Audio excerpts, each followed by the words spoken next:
통장 만들려고 합니다. 네네. 어떤 필요한 통장 혹시 있으세요? 어떤 건가요? 통장에도 종류가 있나요? 통장에는 보통예금, 정기예금, 정기적금 이렇게 있는데 혹시 필요하신 게 있으실까요? 아니면 이쪽 한번 보시겠어요? 은행에 저금을 한다고 하면 크게 세 종류가 있습니다. 보통예금, 정기예금, 그리고 정기적금입니다. 보통예금은 우리가 원할 때 저금을 하고 원할 때 찾을 수가 있습니다. 그래서 자유입출금 예금이라고도 부릅니다. 정기예금은 일정 기간 동안 맡겨두는 저금입니다. 1년, 2년 이런 식으로 기간을 정한 후 그동안은 돈을 찾을 수가 없어요. 만약에 약속한 기간 전에 돈을 찾으려면 이자가 적습니다. 마지막으로 정기적금입니다. 매달 일정한 금액을 일정한 기간 동안 저금하는 상품입니다. 예를 들어 매달 10,000원씩 1년짜리 정기적금에 가입했다면 1월에 10,000원, 2월에 10,000원 이런 식으로 12월까지 총 12번을 1년 동안 저금하는 겁니다. 매달 용돈에서 저금을 한다면 정기적금이 좋고 세뱃돈과 같이 한 번에 큰 돈을 일정 기간 동안 저금할 거라면 정기예금이 좋습니다. 기간에 상관없이 필요할 때마다 돈을 찾고 싶다면 보통예금이 좋습니다. 이렇게 나의 상황에 맞게 저금 상품을 선택할 수 있습니다. 이번엔 이자에 대해서 잠깐 보겠습니다.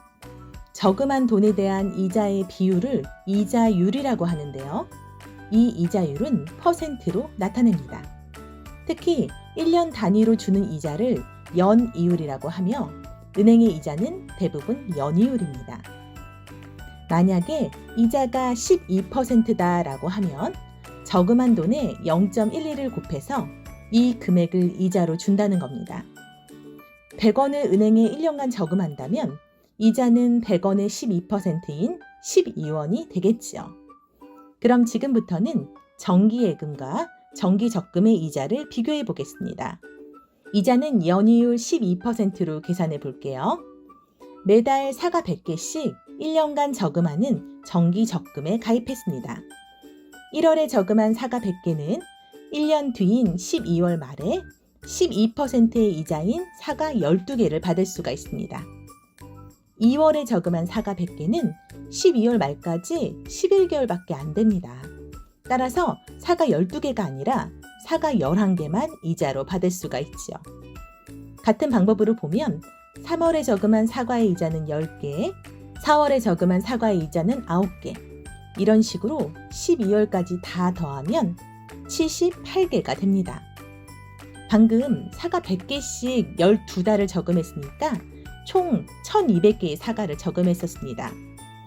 만약 1200개의 사과를 정기예금으로 1년간 저금한다면 이자는 어떻게 될까요? 이자가 12%이니 1200에 0.12를 곱한 144개가 됩니다.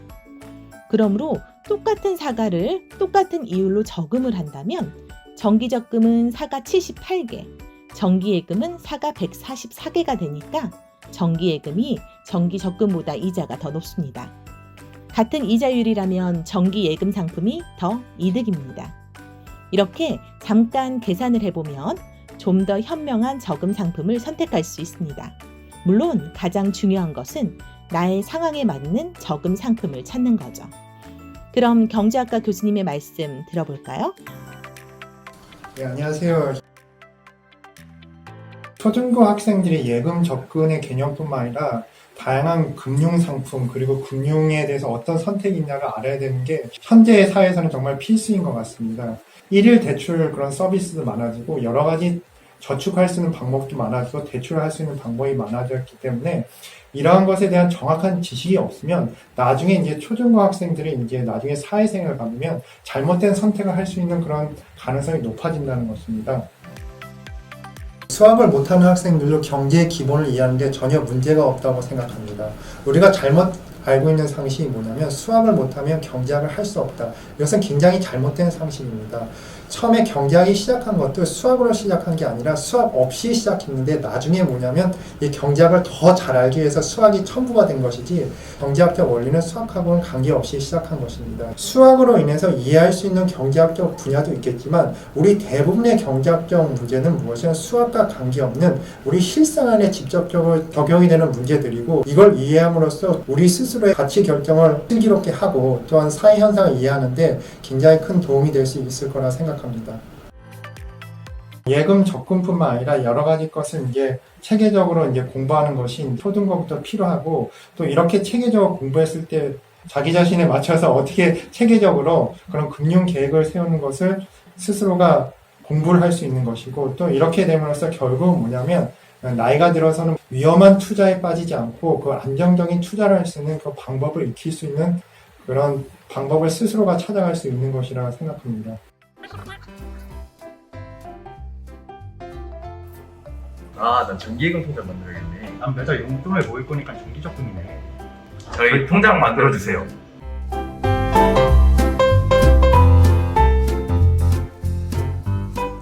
통장 만들기 성공! MZ를 위한 합리적인 금융생활 여러분도 도전해보세요.